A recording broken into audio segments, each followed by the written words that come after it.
Солнце стояло в зените, заливая золотом бескрайнюю гладь океана. Был самый обычный солнечный день, такой же, как и многие другие, из тех, что дарят ощущение абсолютного покоя и незыблемости мира. Легкий бриз приятно холодил кожу, а мерный шум набегающих волн убаюкивал. Николь неспешно ехала верхом вдоль побережья. До кромки воды было всего несколько метров. Как обычно, отлив освободил широкую полосу суши, обнажив влажный блестящий песок, усыпанный мелкими ракушками. Все шло своим чередом. Этот маршрут они с Астро знали наизусть. Огромный, сильный и невероятно преданный конь шел уверенным шагом, изредка фыркая и встряхивая густой гривой. Николь улыбалась, подставляя лицо теплым лучам, и даже представить не могла, что через мгновение этот идеальный день превратится в сущий кошмар. Все произошло слишком быстро. На очередном шаге Астро вдруг вскинул голову, его уши испуганно прижались к затылку. Николь почувствовала, как ритм движения резко сбился. Конь остановился и стал проседать под своим немалым весом вглубь, словно твердая земля под его копытами в один миг превратилась в зыбучую воду. Опасность побережья после отлива часто кроется в скрытых плывунах, обманчивых участках, где под тонкой корочкой подсохшего песка скрывается глубокая жидкая трясина. Астро запаниковал.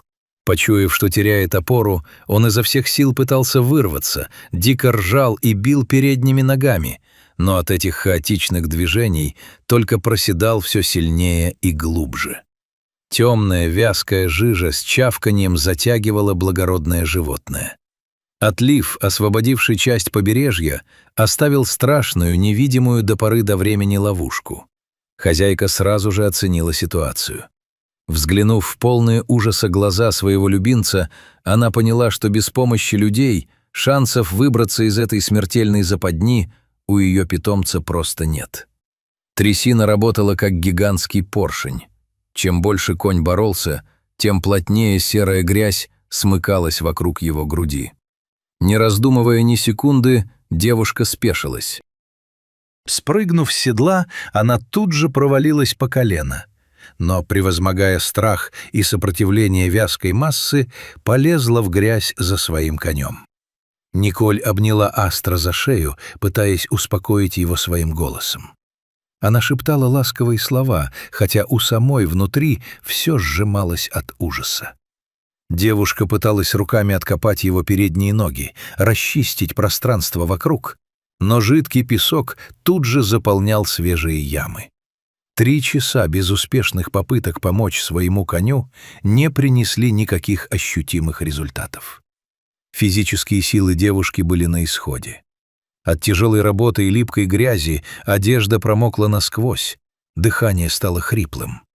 Хуже всего было то, что она сама уже практически по пояс оказалась в трясине, скованная той же безжалостной массой. А между тем природа диктовала свои суровые законы. Время шло, и близилось время прилива. Николь бросила взгляд на горизонт и похолодела. Линия воды начала неумолимо приближаться. Скоро волны побегут по этой полосе, и тогда Астро, который уже ушел в грязь по самую грудь, просто захлебнется. По расчетам времени оставалось не более получаса. Вода прибывала с пугающей скоростью. Тогда Николь приняла единственно верное решение — перестать надеяться только на свои силы и позвать на помощь. Дрожащими, грязными пальцами она сумела достать из водонепроницаемого кармана куртки мобильный телефон и набрала службу спасения. Ее голос срывался на крик, когда она объясняла диспетчеру координаты. Спасательная операция развернулась мгновенно, ведь на кону была жизнь. По ее звонку на место оперативно прибыли спасатели с ветеринаром, а также местным фермером, который, к счастью, жил совсем недалеко от побережья и хорошо знал особенности здешней береговой линии. Ситуация выглядела критической. Первым делом спасатели вкололи коню успокоительное. Это был огромный стресс для животного, и так уже бившегося в бессильной истерике от осознания собственной беспомощности. Как только медикамент подействовал, Астро немного обмяк, перестал совершать резкие рывки, которые лишь глубже загоняли его в землю, и положил голову на плечо Николь. Девушка отказывалась отходить от него, несмотря на уговоры спасателей, и продолжала держать его голову над грязью. Фермер, оценив сложившуюся ситуацию и понимая, что обычными лопатами и веревками здесь не обойтись, сурово нахмурился. Он понял, что здесь нужна тяжелая техника, так как песок держал коня мертвой хваткой, и сразу же отправился домой за трактором.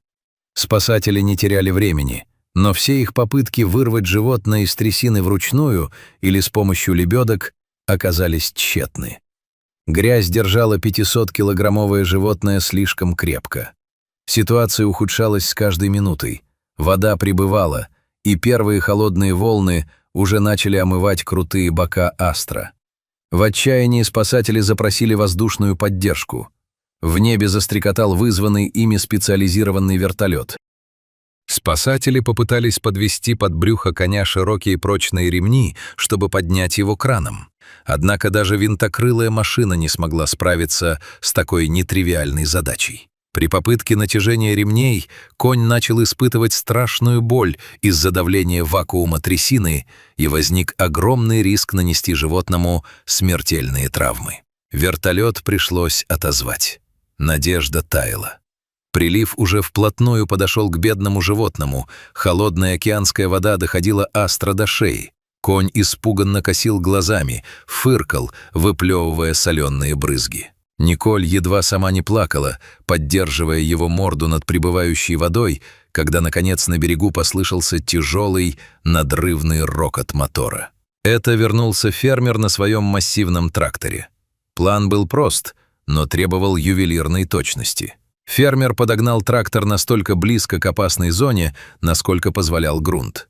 Спасатели, действуя по пояс в воде, снова закрепили ремни вокруг тела Астра, соединив их с мощной гидравликой трактора. Трактор взревел, его огромные колеса вгрызались в землю, выбрасывая фонтаны песка. Тросы натянулись, как струны. Серая жижа не хотела отпускать свою добычу. Раздался жуткий чавкающий звук. В какой-то момент показалось, что техника не справится. Но мощность стального двигателя переломила сопротивление природы. За считанные минуты трактор сантиметр за сантиметром освободил бедное изможденное животное из вакуумного плена. Как только оковы из грязи распались, Астра плавно вытянули на твердый участок берега. Оказавшись в безопасности, конь просто упал без сил прямо на берегу. Он тяжело, прерывисто дышал. Его тело дрожало от пережитого шока и переохлаждения, но он был жив. Николь упала рядом с ним прямо в мокрый песок, обнимая его большую морду и утирая слезы. На этот раз слезы облегчения. Ветеринар тут же подбежал к животному, чтобы осмотреть его и ввести необходимые восстанавливающие препараты. К счастью, кроме сильного стресса и пары ссадин, Астра серьезно не пострадал.